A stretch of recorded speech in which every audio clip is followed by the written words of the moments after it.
ariko nasanze nta mumaro bimaze ko twe dufite umwanya wese dufite dukwiye guhimbaza Kristo. Nubona niyo umuntu avuga ngo ibibazo bizanyica, uburi guhimbaza ibibazo, none ibibazo biraza bikajya imbere ya bizakwica. Burya nta muhanuzi undi iyo bavuga indimi ni ikimenyetso gihamya ko rwose uriya mwuka cyangwa izo ndimi zikenewe, kuko bazibatiza hafi y'abanyamadini.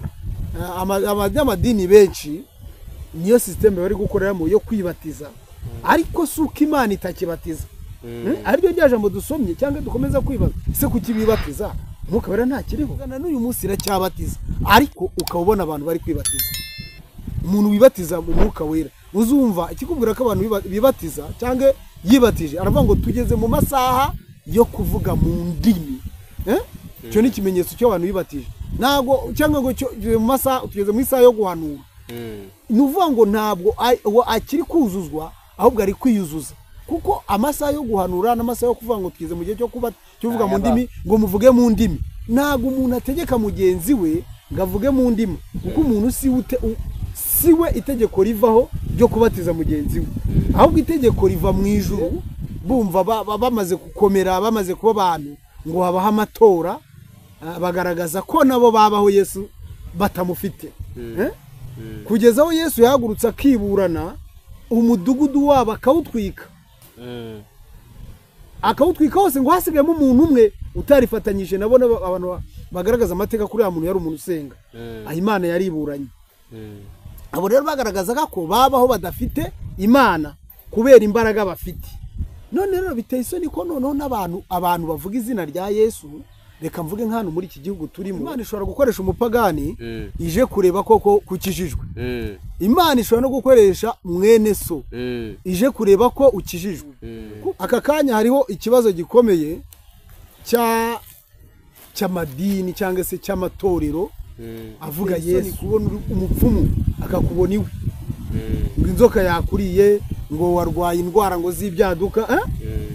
Impamvu mvuga gutyo ngewe ntari nakizwa aho narahabaye muri abo bapfumu. Ye n'isoni niki gituma abapasteri bajya kugura imitima yacirahavye, ikeneye kururutswa n'Umwuka Wera. Afro TV hamwe na Beruro TV, amahoro y'Imana nakomeze kubana mwese aho muri mu bice bitandukanye, aho muvugana ni dufatanye Eric. Mira abantu bose bakoze subscribe kuri TV zino zose, kandi ikindi tukadushimira abandi bajya basharinga, batwandikira. Ano kuri mwese tubasabiye umugisha, yaba bari kuri Beruro, yaba bari kuri BK Afro. Nkuko mubizi turavandimwe, dukunda gukorana. Reka mvuge ngo aheza hazabe mu ijuru, kuko intego yacu niyo kubwira abantu yuko dukwiye kuba mu buzima bwubahisha Uwiteka. Reka rero duhe umukozi w'Imana abibwiye nkuko mumuzi, kugira ngo abashyitsi baza kumva bagendane nawe bamuzi.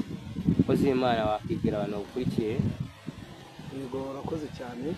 Yesaga umugisha. Nkuko bisanzwe ndi Ntabanganya Imana Andre. Natwe tubaha kuri izi mbuga tubwiriza ubutumwa bwiza, kwikiranya amakuru y'ubwami bw'Imana. Rero turabashimiye ko mwemeye kugira ngo mufate uyu mwanya tubane kuri izi mbuga zacu, twongere tubwire abantu kugaruka kwa Yesu, cyangwa se ko twakwitwara muri urugero kugira ngo bazabahamagara natwe tujye kwitaba Yesu. Rero umugisha, kandi turabashunje mwese abadukurikirana kwereka ko tubana. Yesu abaho umugisha, mukomere cyane, mukomere ku rugamba rw'ubutumwa bwiza, kugira ngo tuzagororerwe iby'Umwami Imana yadusezeranije. Amen. Umukozi w'Imana arakoze kwibwira abantu badukurikiye. Reka duhe ikaze rero abantu mwese aho muri mu mani zitandukanye, Abarundi, Abanyarwanda n'abandi benshi bazumva ubutumwa bitewe n'uko bazabasobanurira. Reka tuhe ikaze ku ijambo ry'umunsi rikomeye ryiza cyane, rifite umutwe cyangwa ririmo amagambo avuga kuno kuki abantu bitwa ngo ni abakozi cyangwa bitirirwa izina rya Yesu Kristo, ibyo bakoze bitababera byiza. Ese ni iki baba bakoze kitari cyiza gituma ibyo bakoze bitabera byiza. Ese byashoboka yuko abakozi b'Imana cyangwa bitirirwa izina rya Yesu bashobora kugira ibyo bakora ntibibabere byiza? Ni irihe kosa babakoze? Ni ikihe kibazo kiba kiri hehe kugira ngo tumenye umuti? Mu yandi magambo tugiye kureba icyo ijambo ry'Imana rivuga. Tutarabyinjiramo cyane reka nsenge kugira ngo tutangire ijambo ry'Imana. Turaho umukozi w'Imana atangira tubwira ese ni ukubera iki muri iyi minsi ya none abitirirwa izina rya Yesu hari ibyo bakora ntibibabere byiza, kugera ku rwego babita birukira mu bapfumu, kugera ku rwego abantu bari mu bintu bijyanye n'indwara zabamugaje amaguru, zabamugaje imigongo, zabamugaje imitima, ibifu byose. Ese koko Imana ntigikora? Kuki uyu munsi wa none bimeze gutyo? Murabizi ko ubushize twabaganije ku ijambo ry'Imana ririmo no kuvuga ngo ese koko abantu barimo birema, barimo ibirwara nk'iby'abasazi, ese koko bazajya mu ijuru? Twanavuze ko ibintu byinshi bitandukanye bavuga ngo tuzagaruka. Rero reka turagarutse twumvire ijambo icyo rishatse kuvuga kugira ngo Bibiliya iduhe umucyo. Niba koko abana b'Imana tukwiye kujya dukora ibintu ntibitubere byiza, cyangwa koko tukwiye kubikora bikatubera byiza. Reka nanjye nsenga rero n'ubundi tutatuha umukozi w'Imana atangire atubwira ku iyo nkuru cyangwa ku magambo y'Imana ko Bibiliya bivuga. Mwami Yesu turagushimira, turaguhimbaje, tugushimira urukundo rwa neza yawe. Tugarutse imbere yawe rero kwebwe abana wiremeye, turakwingize kugira ngo wumve gusenga kwacu. Wumve Mwami ni ukuri ibyo turi gusaba n'ibyo turimo kwingingira mu izina rya Yesu Kristo. Mbere na mbere turakwingize ngo ubanze tweze dutunganye, uko tuba twagiye mu bintu bitandukanye, twanaye ibintu bitandukanye. Reka amaraso Yesu Kristo atweze dutunganye, nk'uko ijambo rivuga ngo umuntu ujya kuvuga ibyawe byose hanze ave mu bidatunganye. Izina rya Yesu ni izina rikomeye rifite imbaraga. Turasenze kugira ngo mwamwe ko tugiye kuvuga izina rya Yesu, reka amaraso Yesu Kristo atweze dutunganye. Naba ari twebwe Mwami, duhindure Mwami igikoresho ukunda kwikoreshereza, duhindure itiyo igiye gucamo ibyawe, kandi bikeza twebwe, kandi bikatwigisha, kandi n'undi n'abandi bose Mwami bikabagira umumaro. Mu izina rya Yesu Kristo, imbaraga zawe zitubeho, bwiza bwawe butubeho, utugotesha amaraso ya Yesu Kristo, ubutware bwawe bumanukire ku buzima bwacu kugira ngo tuvuga dushize amanga. Mwuka wawe wera aze ku buzima bwacu. Yewe Mwuka wera we wadusigiye twaguhawe nk'umufasha udufasha buri kimwe cyose, kuko tutagufite ntago dushobora kugira ikintu dukora. Niyo mpamvu dusende kugira ngo Mwuka wera aze muri twega dukoreshe. Mwami naba ari twega tuvuga, naba ari twega tureba, ahubwo Mwuka wera bari gukora imirimo n'ibitangaza ku buzima bwacu, kuko waravuze ngo giye kuzamuka banga ngo Mwuka wera naza tuzakora n'ibyo tugize gukora. Turasenze kugira ngo uri Mwuka wera adukoresha iby'ubutwari mu izina rya Yesu Kristo. Cyo gikomeze kuba icyawe none n'iteka ryose ko duseye twizeye. Amen, amen. Ya rero turabashimiye bari baduteze amatwi, batuma dusenga dusaba kugira ngo Imana dushoboze, kandi biravuga n'ubundi ngo dushobozwa na Kristo duha imbaraga. Rero Kristo niwe udushoboza, reka tuvuge ngo namwe abashoboze kugira ngo mushobore kumva ibyo tugiye kuvuga. Umukozi w'Imana Yesu nashimwe cyane. Reka duhe ikaze kugira ngo tuvuge ku magambo y'Imana ari ku mutima wawe, ariko kuko ari ikiganiro ndatagenda tuganira twese, aho tugira ngo tuguhe umwanya utangire tubwire ni iki gituma abakozi b'Imana muri iki gihe, cyangwa abantu bitwa ngo bose barizeye bakora ibintu ntibibabere byiza, bakitabaza abapfumu, bakitabaza abantu nyine bisi, kandi bibanyamara ivuga ngo bazakora ibintu byose bibabere byiza. Waduha noneho umucyo kugira ngo dutangire cyangwa tubaho mu buzima bw'ubukristo tuzi impamvu, tumenye naho dukwiye kwikosora. Imana iguhe umugisha cyane. Arakoze cyane, Yesu aguhe umugisha. Amen, amen. Kandi dushimira Imana itwemerera kugira ngo tugaruke muri iki kiganiro tuvuga ku makuru meza y'ubwami bw'Imana. Ni amakuru rero anejeje umuntu kugira ngo ayumve.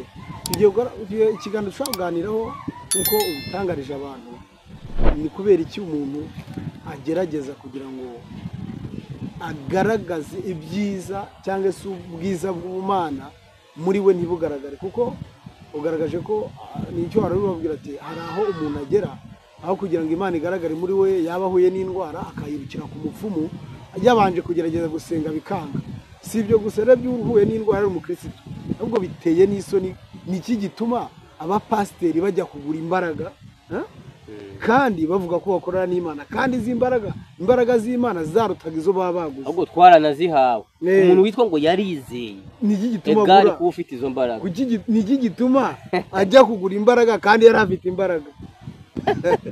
Ni ikibazo rero kandi giteye n'isoni kuba umuntu witwa umukristo yakwiruka ajya ku bano bantu bavura. Yenda tuye twajya kure, tuye twasoma, tuye tugaragaza ibyo twari tuvuga. Umukristo ntiyemeye kujya kwivuza ku mupagani. Icyo mvuze kwivuza ku mupagani ni giki? Reka tuvuge ngo inzoka irakurumye, wirutse ujya ku mupfumu ngo akugombowe. Twongere dushyireho ngo uraguye, wirutse ujya ku mwunzi wunga ibyo yungisha imyuka mibi, ngo nakurwana ngo ugiye gupfa. Ibyo byose n'izindi ndwara tujya tubona z'ibyaduka ziri kwaduka umuntu yirukiramo. Nta umukristo nta mukristo wemerewe kujyamo. Nuvuga ngo umaze gusanga abo bantu ntabwo ukiri umukristo. Ibyo umukristo wagaragaje ko za mbaraga za Kristo zidakorera muri wowe, nta nicyo zikumariye.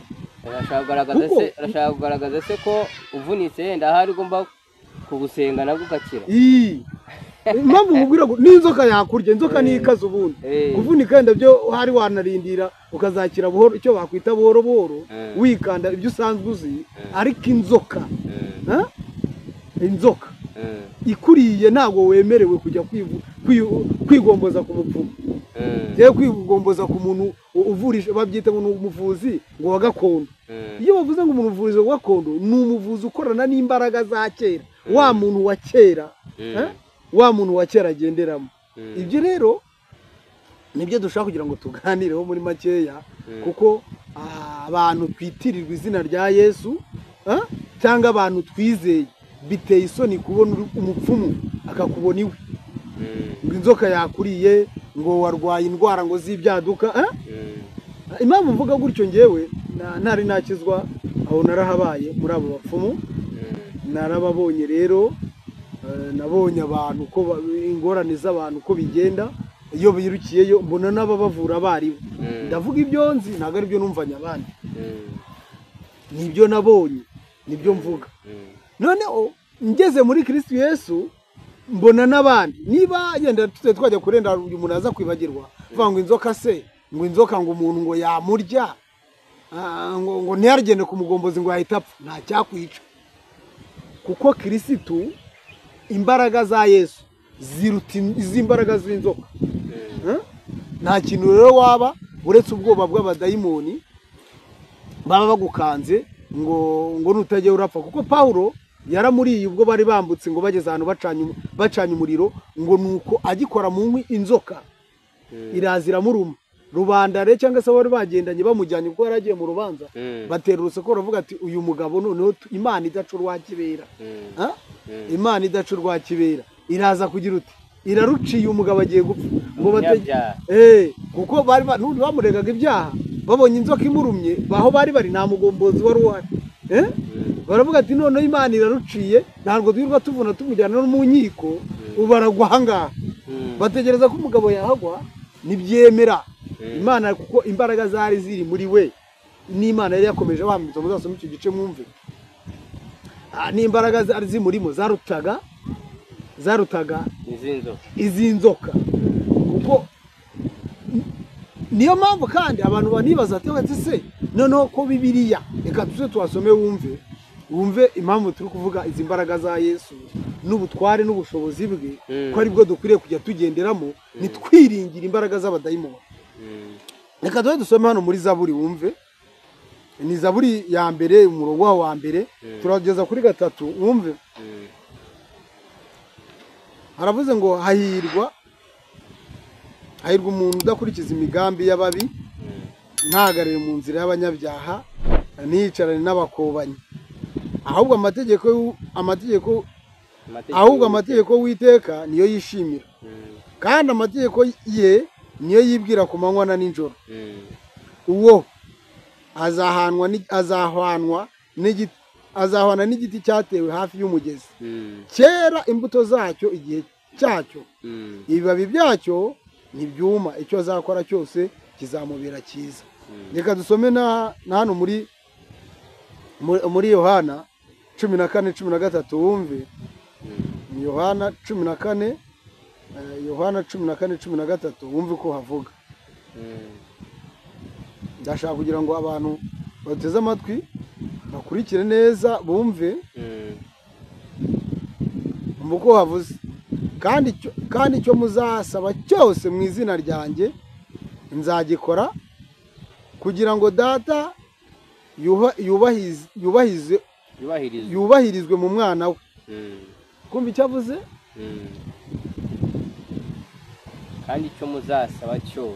kandi icyo muzasaba cyose mu izina ryanjye mu izina rya Yesu nzagikorera kugira ngo data yubahirizwe noneho wumve nzagikorera icyo muzasaba cyose mu izina rya icyo muzasaba cyose mu izina icyo muzasaba cyose mu izina ryanjye mu izina ryande rya Yesu nzagikora undi uzagikora ninde ni Yesu kugira ngo data yubahirizwe mu mwana we nubundi ni uzarangiza nagikoreye muri we kugira ngo izina ry'Imana yubahirizwe nubundi muri Yesu noneho rero aka kanya aho twazikushira ngo tuvuge ndaka mbe narambitse hasi ibyo ibitabo turi gusoma tubanze twongere tuganire neza ibyo turi mu bungubu aka kanya hariho ikibazo gikomeye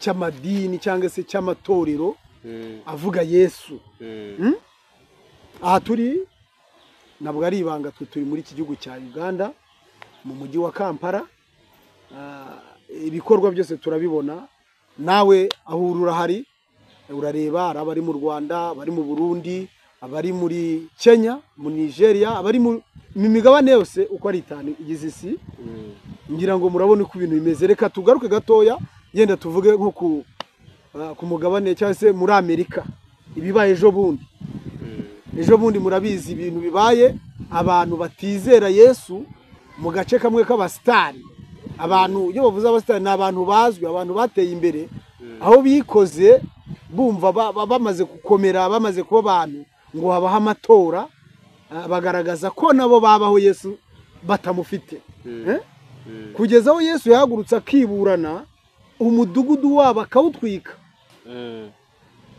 akawutwika hose ngo hasigayemo umuntu umwe utarifatanyije nabo abantu bagaragaza amateka kuri ya muntu yari umuntu usenga Imana yariburanye abo rero bagaragazaga ko babaho badafite Imana kubera imbaraga bafite none rero biteye isoni ko noneho abantu bavuga izina rya Yesu reka mvuge nk'ahantu muri iki gihugu turimo aho ubona bakoresha izindi imbaraga reka nguhe urugero wowe dukurikiranye uraza kubyitegereza reka nkwereke ikintu giteye isoni gikomeye nuko Imana yatanze umwuka wera ikabibubatiza mu bantu uhereye ku gihe cy'intumwa kugeza na n'uyu munsi iracyabatiza ariko ukabona abantu bari kwibatiza umuntu wibatiza mu mwuka wera uzumva ikikubwira ko abantu bibatiza cyangwa yibatije aravuga ngo tugeze mu masaha yo kuvuga mu ndimi cyo ni ikimenyetso cy'abantu bibatije ntago cyangwa ngo mu masaha tugeze mu isaha yo guhanura nuvuga ngo ntabwo akiri kuzuzwa ahubwo ari kwiyuzuza kuko amasaha yo guhanura n'amasaha yo kuvuga ngo tugeze mu gihe cyo kuvuga mu ndimi ngo muvuge mu ndimi ntago umuntu ategeka mugenzi we ngo avuge mu ndimi kuko umuntu siwe itegeko rivaho ryo kubatiza mugenzi we ahubwo itegeko riva mu ijuru ryo kugira ngo barebye ko uyu muntu amaze kuba abaye icyaremwe cyuzuye cyangwa amaze kuba umuntu ushyitse imbere y'Imana niyo Imana ivuga ngo uyu muntu tumubatize ijuru rikuruka rikakubatiza iyo tuvuze umubatizo tuba tuvuze umubatizo agenda batazi iyo tuvuze umubatizo wa Yesu umubatizo wo kubatizwa tuvuga ngo abantu bariyuzuza iyo biyuzuza kuvuga indimi iyo bavuga indimi ni ikimenyetso gihamya ko rwose uriya mwuka cyangwa izo ndimi zikenewe kuko bazibatiza hafi y'abanyamadini abanyamadini benshi niyo system bari gukoreramo yo kwibatiza ariko suko Imana itakibatiza aribyo rya jambo dusomye cyangwa dukomeza kwibaza se kuki bibatiza umwuka wera ntakiriho, umwuka wera ariho. None se igituma bibatiza ni igiki? Ese ni iki gituma turi kumva ngo bagiye kugura imbaraga, uwo kaba ari umwuka uriho uri kuvuga ngo runaka ngo buriya ngo rega ngo yakora n'imbaraga zikuzimu? Ese ni igiki kibitera ko umuntu yajya kugura imbaraga zikuzimu kandi imbaraga z'Imana zihari? Ni iki ngiki dusoma. Mu yandi magambo cyo nababwiye yuko mu kuganira turi kuganira ndahari nagaza kuvuga wenyine, ni ikiganiro wese ko mwavuga n'undi akavuga mba ari gusobanura abantu bari gutwumva. Ariko nkuko tubisomye cyangwa mukozi w'Imana bisomye muri Zaburi ya mbere igice cya mbere ukamanuka nko kuri 3 gutyo, agaragaje abantu bahidwa kandi badashobora kugira ikibazo cyose imbere y'Imana bakoze ibyo Imana yavuze aho ngaho. Abanyamahidwe cyambere hari ibintu by'amatiku batajyamo. Cyambere bavuze iki andere, hahidwa umuntu utakurikiza imigambi y'abantu babi. Bese ahantu hose yitwa ngo hari umugambi, kandi umugambi utari mwiza. Hari imigambi myiza y'Imana, hari iby'Imana dushaka, ibyo n'abakozi y'Imana bakubwira koko kawumva ni imigambi myiza. Tuvuga ngo umugambi wo kugira neza abantu n'abakwanga. Biriko mu iminsi ashobora guse arimo abantu bajya gusengera abantu ngo batari inshuti bakabasengera ngo kugira ngo bapfe cyangwa bavunika amaguru. Uwo mugambi mwiza kuvuga ngo reka ngene fasha umuntu w'imwanzi wanyu mufashe niba ari n'ikintu akeneye nyimuhe, cyangwa urugero gusura imfubyi, abababaye, abashonje, umugambi mwiza, abarwayi, abafunze. Noneho rero wahahidwa rero abadakurikiza imigambi y'ababi. Hari imigambi myiza, hari imigambi y'ababi. Abo nabambere. Kandi ngo hahidwa n'abaticarana nabo bakubanye. Abakonye nabahe Petero yigize kubivugaho agaragaza yuko ari babandi bajya babagase igihe Yesu yavuye ngo azaza ryari. Ari naho yavuze ngo mumenye ko umunsi umwe ku Mana ari nk'imyaka 1000. Aho yabivuze ko ngo hari abantu babonaga ko ngo bamaze imyaka myinshi bavuga ngo ati Yesu azaza, bari kubaseka. Abicyo gihe bavuga ngo ati Yesu azaza ryari. Kandi nako biri munsi bari barambiwe. Ubusa baba akabaro ko mwasaza muvongo Yesu azaza ryari. Kubona ko nyine abantu babiciye amazi. Ibyo ngibyo nibyo tunariho. Urabona umuntu akizwa mu itangira ry'agakiza, umuntu abafite inyota yo gushaka kumenya Imana, agafata n'ibihe byo gusenga. Muri gahunda y'itwa ibihe byo gusenga abamo ingorane, kuko ubu uri kwimuka.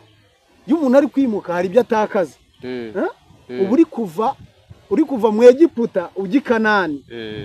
Utari wagera rero hari ibyo utakaza mu nzira bikuvaho. Kuko niba umuntu avuye mu bapfumu, cyangwa yari umupfumu, cyangwa se umuntu yari umunywi w'inzoga, cyangwa umuntu yari umukinnyi w'imipira, kuko mu mikino y'imipira wowe ntabwo uhita mubi, ariko twaza kukwereka impamvu ari mubi. Kuko mu gihe cyo kwamamaza Yesu buri kurwana n'umupira no kwitoza ibyo baganga Arsenal yatsinze. Niba uri kwamamaza Yesu yaratsinze, ikintu cyitwa kwamamaza rero. Twavuga byinshi tugarutse ku mupira, ariko umupira twe kwihorera. Ariko n'abanyamupira niyo tutawihorera nabo babicaye ku ntebe y'abakobanye. Kuko mu mipira ibiri habaho ikintu bita gufana. Kandi Bibiliya tuvuga ngo hahirwa umunyamahirwe, umuntu ugomba kugira amahirwe inzoka izaruma ntajye ku mupfumu, umuntu uzasitara yavunika akamenya ko ari umugambi w'abadayimoni ntacyo biri bumutware. Ni umuntu udakurikiza imigambi y'abantu babi. Wowe ushobora kuwukunda uvuga ko ufitiye akamaro, ariko ni ukuri yaba umupira yaba iyi mikino ya siporo tubamo nta mumaro ufite. Ubundi igituma byinshi abantu babijyamo, hari abantu ngo bakunda kujya ngo kugorora umubiri ngo badapfa vuba, ngo badasaza vuba. Twebwe ntago umva nkubwire, nari umukinnyi w'iyo mikino ngororamubiri bavuga, nanayikunda nayemera mu bupagani bwanjye. Ariko nubwo bamwe basigaye bajya ku mashusho media bakajya mu macaca bavanga umubiri ngo ukwiye kugororoka ngo udasaza nabo gapfa vuba. Ni ukuri twebwe turi muri Kristo Yesu, cyangwa Kristo Yesu ari muri twebwe, tuba tugororotse, tugomba kurama, tugomba kumara ibihe Uwiteka yategetse ko tumukoreramo, twabirangiza tukajya kuruhuka. Ntabwo rero twe dufite akanya ko kujya gufana imipira, ko dufite undi uri bafana. Reka nkubwire ikintu bita kwamamaza. Ari naho twari turi ibyo bita ngo wahirwa umuntu udakurikiza imigambi y'ababi. Ikintu bita kwamamaza, ubundi ikintu uvuga kenshi ubu cyamamaza, kandi ni nacyo bita guhimbaza. Kuko uzi muri miyo nakunze bavuze ngo nibagiwe izina ryavuze ngo reka tumuhimbaze reka tumuhimbaze ni mu gihe kandi natwe koko nta n'ikindi twaremewe twaremwe n'Imana kugira ngo tuyisenge tuyihimbaze. Yo icyo bita guhimbaza ari ikintu ugarukamo mu kanwa kenshi kawe ni ubuhimbaza. Niba rero kuvuga ngo ngo Arsenal mani biki zese nanayaza amakipe naho ngaho ntago narenza kora aho ngaho abiri andi nukuyumva gutyo uko sinyaza ntagaruko ntayazi kandi uko nashaka kuyamenya kuko mfite uburyo bwishi naca nkuko abandi babikurikirane nabimenya ariko nasanze nta mumaro bimaze ko twe dufite umwanya wese dufite dukwiye guhimbaza Kristo. Nubona niyo umuntu avuga ngo ibibazo bizanyica uburi guhimbaza ibibazo none ibibazo biraza bikajya imbere ya bizakwica burya nta muhano uzundi ukeneye. Ego wabyizeye yuko koko byakwica wowe wamaze kubibona bigutera ubwoba aho kwizera Kristo munini uri muri wowe azabyica azabihafatamiri bigacecekera muri wowe ugira ubwoba ko bizakwica. Niyo mpamvu rero uyu Zaburi yavuze ngo wahirwa umuntu udakurikiza imigambi y'abantu babi. Kubera iki mvuze ngo umupira nawe uri mu bintu bibi nuko uyu mupira ugiyemo ugiye gufana urafana ikipe imwe muri ayo makipe mu gihe cyo kurwana no gufana Kristo ngo umwamamaze ugiye kwamamaza Arsenal utazi n'ahatuye n'umugambi watumye ajya muri iyo kipe gukina n'ibyo nuzi ibyo akinira mu gihe wari gufata akanya ko kurwana n'abadayimoni kugira ngo abantu b'Imana bakire ufashe umwanya wo guhimbaza. No mu mwuka turi gusenya mu mwuka w'Imana mu mwuka wari uri muri wowe twadukino uko turi kuba twinshi wowe turi kugenda tugukamuramo iby'Imana tukora ko iby'Imana ntabyo bimaze tubyereka ko ati muri filime nabonye bakina gutya uzarebe mu bana n'ubu uri kureba abana bari gukina ibyo biriwe bareba ku mateleviziyo kenshi nibyo bagarura mu byo bahoze bakina cyangwa mu byo babonye kuri televiziyo. Niyo mpamvu rero natwe dukwiriye kwirinda kujya mu migambi y'abantu babi. Impamvu twirinda kugira ngo tutajya mu migambi y'abantu babi ko imigambi y'abantu babi reka nkwereke imigambi y'abantu babi reka nyikwereke kugeza nusanga umuntu ari kuvuga ngo birirwa bamvuga bikamubabaza yuko birirwa bamuvuga nawe ukamushyigikira iyo nayo ni imigambi y'abantu babi kuko ugavuga ngo abo bantu ugatangira kuvuga ngo abo bantu urumva ahantu bitangiye ukamushyigikira iyo mugiyikiye mujya mu mpamvu yo kwerekana ko mwe mukijijwe bari Imana izabarimbura. Uwo mugambi nawo ni umugambi mubi tujye dukoresha abo bantu b'Imana kwibwira ko ari umugambi mwiza nta nyungu niko ijambo ry'Imana ritubwira kandi Imana ninezezwa nuko hari umunyabyaha yapfapfiriye mu byaha bye.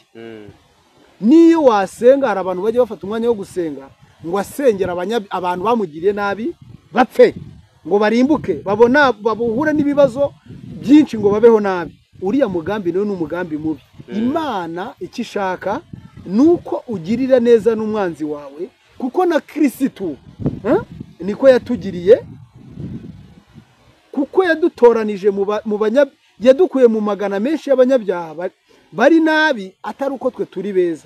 Ikindi wibuke na komanda wamuteye 10 mu rubavu ahavuyemo amaraso n'amazi amateka nubwo biri date igaragaza ibyabaye amateka mu mateka dusoma ndatagaragara muri Bibiliya aravuga ngo ayo mazi yavuye mu rubavu yaguye mu jisho ry'uyu komanda ahita areba bivuga ngo yaramuteye 10 kuko hari ijambo nakurikiye nago naribona neza muri Bibiliya rivuga ngo yahise avuga ngo uyu mwishe yari umwana w'Imana kandi ari ahise oneraho amazi amuguye mu jisho itareba bivuga ngo Yesu yagiriye no kuri uwo muntu wamuteye 10 bwa nyuma yamugiriye neza.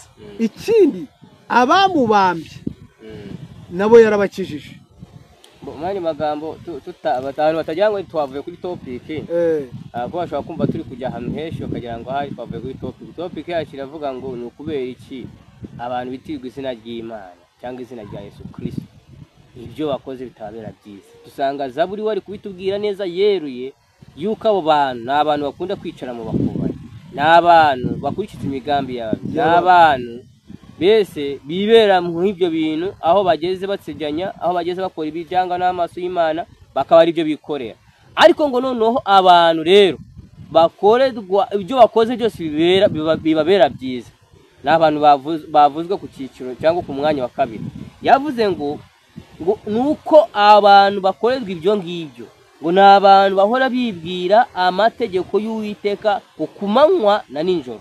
Bene magambo nibafite iruhukiro cyangwa nibafite uburuhukiro bwo kuruhuka amategeko y'Imana cyangwa ijambo ry'Imana. Muri bavuga amategeko nuko ari ijambo ryakunze gukoreshwa cyane mu isezerano rya kera.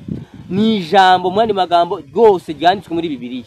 Bahora bibwira ijambo ry'Imana ku manywa na ninjoro. Iki ijambo ry'Imana ribabwira nicyo bakora. Abo bantu rero hari ibihembo bahawe. Basubira mu hari ibihembo bahawe, hari ukuntu bakwiriye kumera, hari ukuntu bameze. Uyu Zaburi niwe twari turiho kuko aravuze ngo azahanwa ni gatatu, azahana cyangwa azangana, azahana n'igiti cyatewe hafi y'umugezi, kandi icyo giti cyera imbuto zacyo igihe cyacyo, ibibabi byacyo ntibyuma, icyo azakora cyose kizamubera cyiza. Urumva ni ukuvuga ngo umuntu wamaze kwitandukanya n'ibibi byose agahora yumva ashaka kugira ngo agendere mu kuri kw'Imana cyangwa mu mategeko y'Imana, iby'Imana imusaba akora ibyo akora, ataba muri ibyo biganiro bipfuye, ataba mu matiku, atari umunyamujinya, atari umuntu uba mu nzangano, atari umuntu uba mu moko, atari umuntu uba mu matiku y'uburyo bwose, ahubwo amategeko y'Imana akaba yibwira ku manywa na nijoro. Zaburi yavuze ngo azahanwa n'igiti cyatewe hafi y'umugezi, kandi icyo giti cyera imbuto, amababi yacyo ntajya yuma, ahubwo urumva ngo icyo bivuze ngo amababi yacyo ntajya yuma, ni ukuvuga ngo we ahora ameze neza, ahora atoshye, nta maganya, nta kwitotomba. Kubera iki? Azi ko Yesu asumba byose, kandi ari byose afite na byose, afite byose. Kuko mu maganya ntabamo, mu kwitotomba ntabamo, mu nzangano ntabamo, mu bwibone, mu bwirasi, mu matiku, nk'uko Bibiliya ivuga ngo dore imirimo ya kamere ngiyo iragaragara.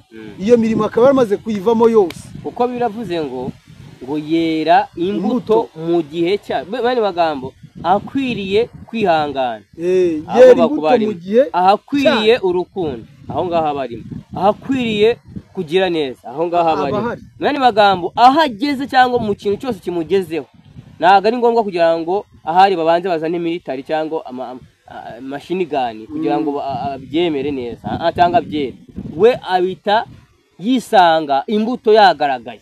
Niba hari umuntu waruje kugira ute kumusoromaho imbuto yo kugira ngo arebe yuko ko agira umujinya, yakoresha ikihabuzo, yakoresha ibuye, icyo gihe cyose asanga we imbuto ihari. Reka nkubwire ubundi kugira ngo umuntu aze kureba ko ufite imbuto, ntabwo aza nk'uko umuntu abitekereza.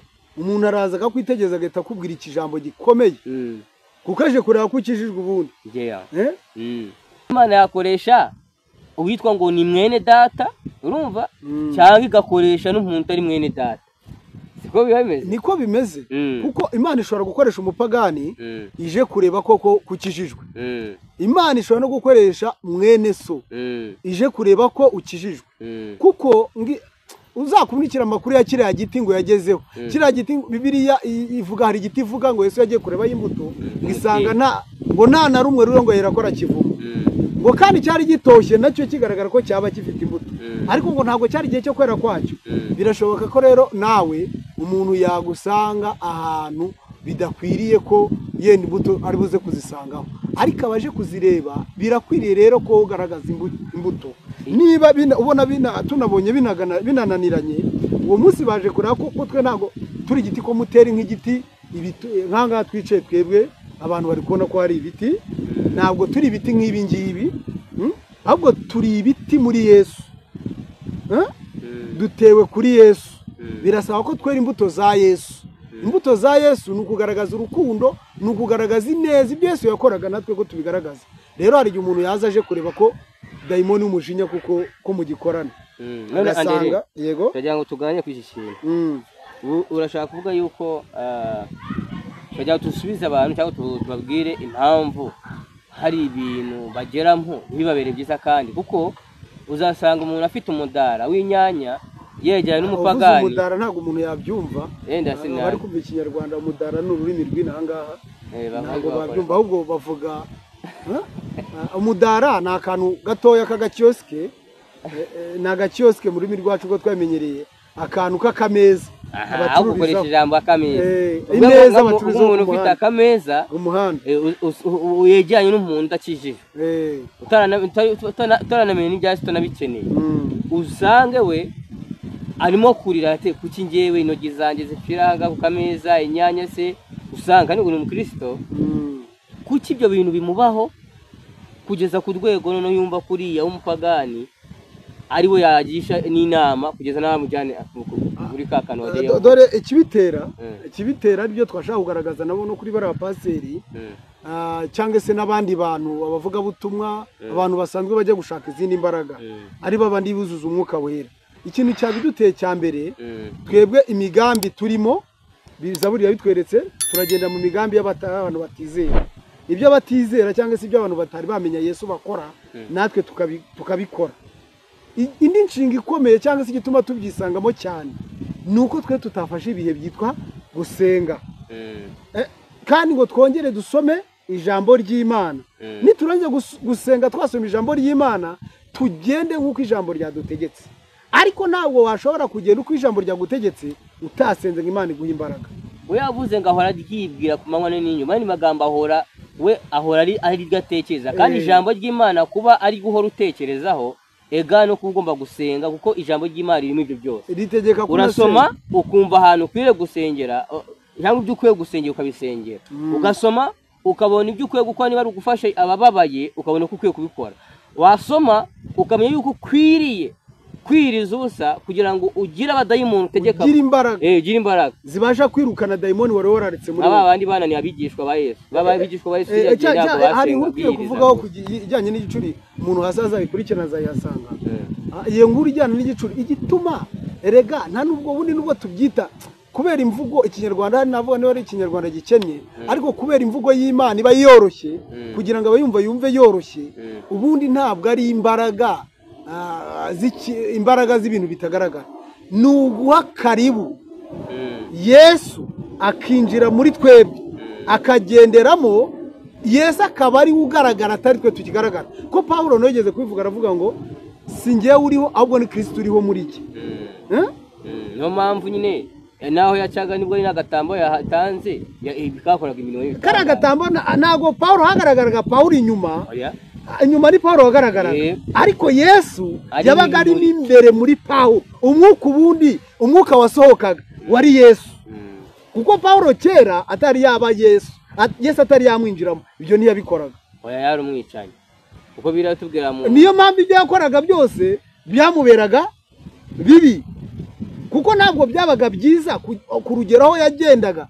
Pawulo yari abaye dogiteri wo mu mwuka aho yanyuraga imyuka mibi yaribwirizaga n'igicucu cy'abari abahungu ziriya numwe aho bagendaga bashyize abarwayi ku muhanda babanyuraga no bahita bahaguruka babakurikira urumva uwo munyengo wari urimo icyabiteye n'iki Yesu akiri kumwe n'abigishwa be yabonye yarabigishije ijambo bararisomye nk'uko abantu b'iki gihe basomye ijambo ariko abona hari ikintu kimwe badafite amasengesho ni make kandi ntabwo wabasha gushyira mu bikorwa ijambo ry'Imana udafite amasengesho ahita abategeka basore twaragendanye nabigisha igihe kinini ijambo ry'Imana murarifite riruzuye hari n'igihe mwajyaga mugenda mukabirukana rimwe bakaba nabumvira ariko ntago mushyitse ndashaka kugira ngo mubanze mugende mutegereze ibyo data yabasezeranyije muri makeya arabura ngo mugende data ubwo azabohereza umufasha nibwo muzaba abagabo nyabagabo muri make nimara kugaruka nkabinjiramo nibwo muzabasha gutinyuka kuko ninjye uzajya ugendera muri mwebwe simwe muzajya mugenda ahubwo ninjye uzajya ugendera muri mwebwe kuko ahandi mbere yari yarababwiye arababwira ngo igihe kirageze cyuko abisi batazongera kumbona ariko mwebwe muzajya mumbona. Rero umuntu uba Yesu abamo aramubona kuko ikikubamo cyose urakibona ahubwo igituma tutabasha rimwe na rimwe umuntu muhiga ntamubone tukamwihigamo ntitumubone nuko tuba twamwirukanye muri twe. Ariko iyo dufashe ibihe byiza byitwa gusenga tukongeraho gukiranuka tukongera kugendera mu ijambo ntidukurikize imigambi y'abantu babi Yesu araza kuko aravuga ngo n'ubundi ku rugi ndimo ndakomanga umuntu niyumvira ijwi ryanjye agakingura inzira iwe dusangire ijwi rero ntabwo ari kumutera nk'urugi rw'inzu ahubwo ukirukanamo dayimoni. Erega iyo tuvuze kwirukana dayimoni kwirukanamo umujinya, umuntu ugigira umujinya babwira yirakara, umuntu urakarakara biriya ngo n'umuntu arakara wamubwira akantu ngo uri yaranyanga akaba umuntu utari wagira amaso yo guhishurirwa intwaro za shitani cyangwa se ingabo za shitani ukuntu zikora. Umujinya ni ingabo ya shitani, urwangano ni ingabo ya shitani, ibinyoma ni ingabo ya shitani, ibyaha nk'uko mubizi byose bavuga ngo nta muntu utarakara. Nyine umuntu ararakara, ariko hari ahantu bavuga ngo na Yesu ngo arara. Yesu nigeze arakara, ni ishyaka yagize ryo kugira ngo akorane umurimo wa se umwete. Hari bavuga ngo yageze asanga abantu ngo bacururiza mu nzu ya se ngo yirukanamo abantu ngo arabigurutse. Ntabwo Yesu yigeze arakara, ahubwo ni ishyaka arafite ry'umurimo. Abantu bajye bareka kuvuga ikinyarwanda ngo bacyangirize cyangwa se bashaka kuvuga Yesu bamuvuge uko atakoze. Ijambo ryo ngo yagize ishyaka ry'umurimo, ni ishyaka ry'umurimo yagize, ntabwo yigeze arakara. Kugira ishyaka ry'umurimo ntabwo ari ukurakara.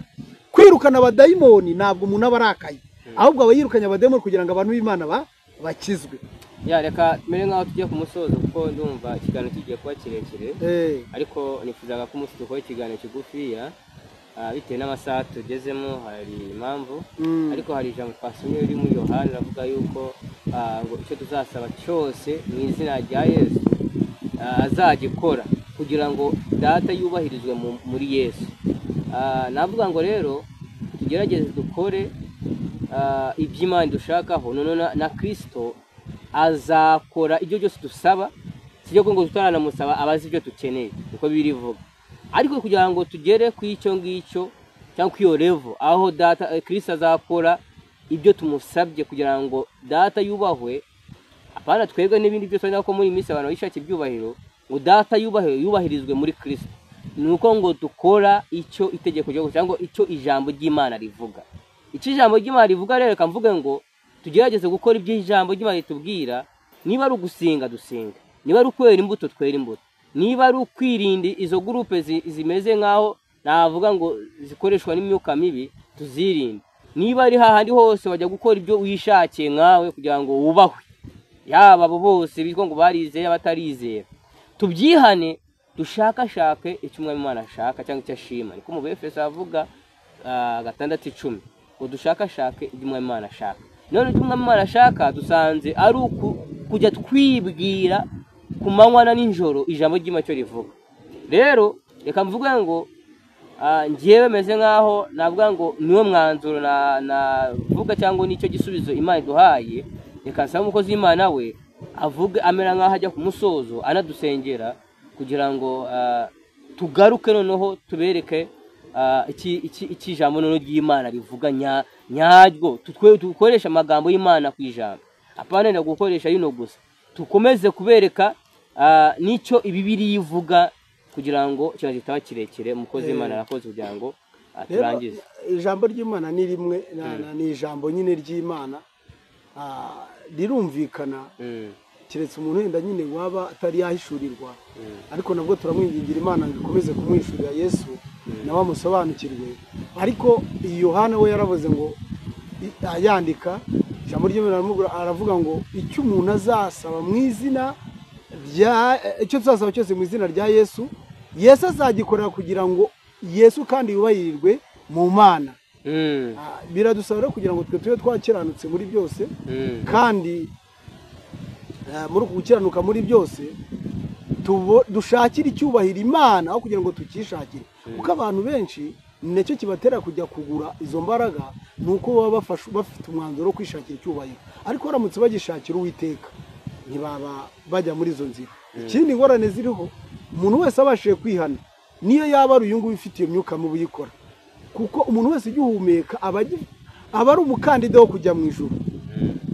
Keretse umuntu umaze kuva mu mubiri, umaze kwambura umwambaro w'umubiri, niwe utabasha kujyayo. Rero icyo bidusaba nuko twasubiza amaso inyuma tukareba aho twavuye tukagwa, tukongera tugatera intambwe nziza kugira ngo twakire Yesu cyangwa duhe karibu Yesu, kuko ari ku rugi rw'imitima yacu akomanga.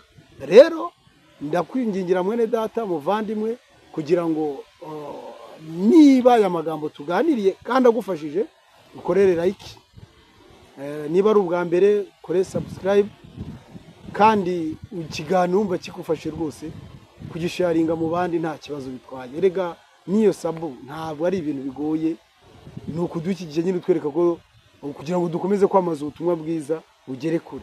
Kandi na like butweretse ati mukomere, twandike na commentaire nta cyaho bukoze, tubara ati bantu muhagarare gutya, mukomere gutya, turi kumwe.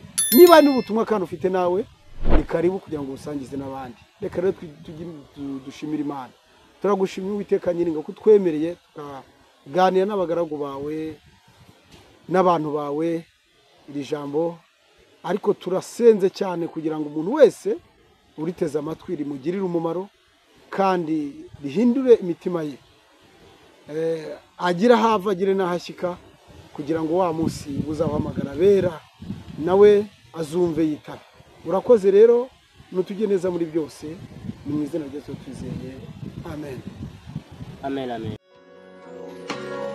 imitima yaciravye ikeneye kururutswa